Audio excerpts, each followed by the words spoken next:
Hello friends, aspirants of success में आपका स्वागत है। आज मॉडर्न इंडियन हिस्ट्री का पार्ट 6 शुरू करने जा रहे हैं और पार्ट 5 में हम गवर्नर जनरल ऑफ बंगाल के बारे में पढ़ चुके हैं और पार्ट 6 में हम गवर्नर जनरल ऑफ इंडिया के बारे में जानेंगे। तो 1833 के चार्टर एक्ट के तहत बंगाल के गवर्नर जनरल को भारत का गवर्नर जनरल बना दिया गया था। फिर 1857 के बाद ब्रिटिश ईस्ट इंडिया कंपनी का शासन समाप्त कर दिया गया था और ब्रिटिश क्राउन का शासन शुरू हो गया था। 1857 के बाद भारत के गवर्नर जनरल को वायसराय कहा जाने लगा। तो चलिए शुरू करते हैं। लॉर्ड विलियम बेंटिक, इनका कार्यकाल 1828 से लेकर 1835 तक भारत के गवर्नर जनरल के रूप में रहा। Bentinck was also governor of Madras in 1803. After that, he became Governor General of Bengal from 1828 to 1833. Lord William Bentinck was first Governor General of India from 1833 to 1835. Abolition of sati practice from 1829 to 1830. Abolition of fraudulent practice in 1830. End of discrimination in government services. Lord William Bentinck 1803 में मद्रास के governor रहे थे।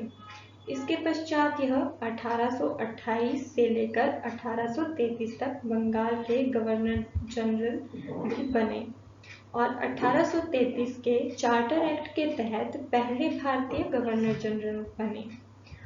भारत के प्रथम governor general Lord William Bentinck थे। सती प्रथा का अंत जो है इन्होंने 1829 से 1830 के बीच तक किया।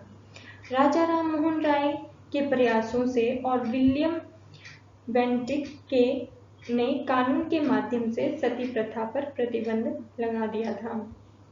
1829 में जो है बंगाल में और 1830 में जो है बॉम्बे और मद्रास में सती प्रथा पर रोक लगा दी गई थी। सती प्रथा का अंत कर दिया गया था। ठगी प्रथा का अंत 1830 में इसके लिए कर्नल स्लीमन को नियुक्त किया गया था। स्लीमन की नियुक्ति विलियम बेंटिक द्वारा की गई थी और लॉर्ड विलियम बेंटिक के समय अंग्रेजी को शिक्षा का माध्यम बनाया गया था 1835 में। सरकारी सेवा में भेदभाव का अंत भी इन्हीं के समय हुआ था। चार्ल्स मैडकॉफ, इनका कार्यकाल 1835 से लेकर 1836 तक भारत के गवर्नर जनरल के रूप में रहा। The ban on the newspaper was lifted by him. इन्हीं के समय समाचार पत्रों पर से प्रतिबंध हटा दिया गया था और इन्हें समाचार पत्रों का मुक्तिदाता कहा जाता है। लॉर्ड ऑकलैंड, इनका कार्यकाल 1836 से लेकर 1842 तक भारत के गवर्नर जनरल के रूप में रहा। He changed the name of Sher Shah Suri road into GT road, grand trunk road. यह शेरशाह सूरी द्वारा मार्ग बनाया गया था और इस मार्ग का नाम शेरशाह सूरी रखा गया था, परंतु ऑकलैंड ने इसे GT road, grand trunk road का नाम दिया था। तब से यह नाम प्रचलन में है। लॉर्ड एलनबरो, इनका कार्यकाल 1842 से लेकर 1844 तक भारत के गवर्नर जनरल के रूप में रहा। Annexation of Sindh in 1843, abolition of slavery practice in 1843। Sindh का विलय 1843 में इन्हीं के समय हुआ था और 1833 के चार्टर एक्ट के तहत दास प्रथा का अंत हुआ था। लॉर्ड हार्डिंग्स, इनका कार्यकाल 1844 से लेकर 1848 तक भारत के गवर्नर जनरल के रूप में रहा। एबोलिशन ऑफ ह्यूमन सैक्रिफाइस, नर बलि प्रथा का दमन इन्हीं के समय हुआ था। लॉर्ड डलहौजी, इनका कार्यकाल 1848 से लेकर 1856 तक भारत के गवर्नर जनरल के रूप में रहा। Introduce doctrine of lapse under this princely states were annexed by British under this term British annexed Satara in 1848, Jaitpur and Sambalpur in 1849, भागल in 1850, उदयपुर छत्तीसगढ़ in 1852, झांसी 1853, नागपुर 1854, तोर and around in 1855 and Awadh in 1856. Artillery headquarters were shifted to Shimla. Shimla was made the summer capital of the British Empire. Started the first railway line in 1853 from Bombay to Thana. The trend of postage stamp in 1854. India's first electric telegraph service in 1854 from Kolkata to Agra.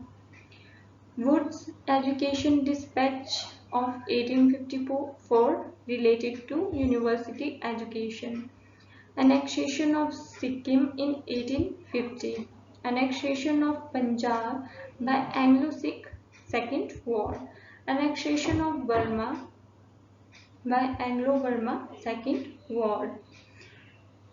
Doctrine of Lapse, हड़प नीति, इसके तहत जिन राजाओं का पुत्र नहीं होता था या दत्तक पुत्र, गोद लिया हुआ पुत्र होता था, और जिन राजाओं का शासन अच्छा नहीं चल रहा होता था, ऐसे राज्य ब्रिटिश ईस्ट इंडिया कंपनी अपने अधीन ले लेती थी।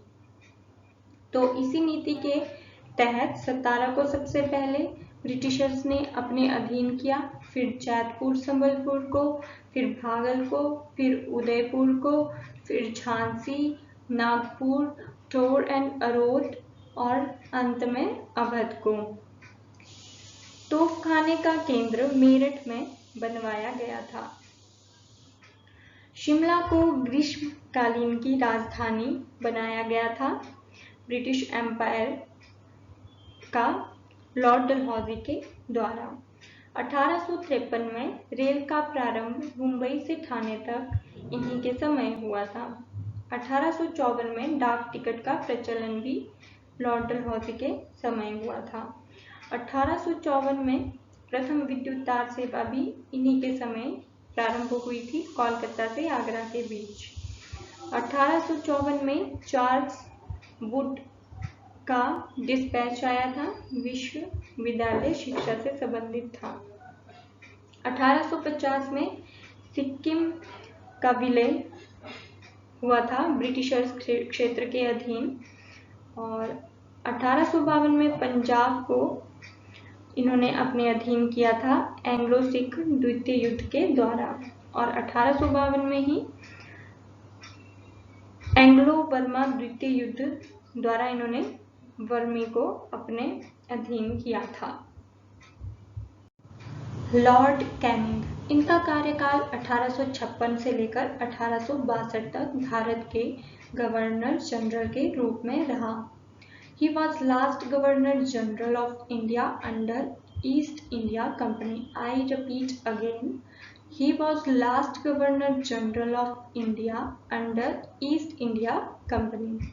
First Viceroy of India. Revolt of 1857. Widow remarriage in 1856. Establishment of Kolkata, Bombay, Madras Universities in 1857. यह भारत के अंतिम गवर्नर जनरल थे ईस्ट इंडिया कंपनी के under. First viceroy of India, यह भारत के प्रथम वॉइसरॉय थे, और 1857 की क्रांति भी इन्हीं के समय हुई थी। विधवा पुनर्विवाह, विद्यासागर द्वारा आंदोलन चलाया गया था।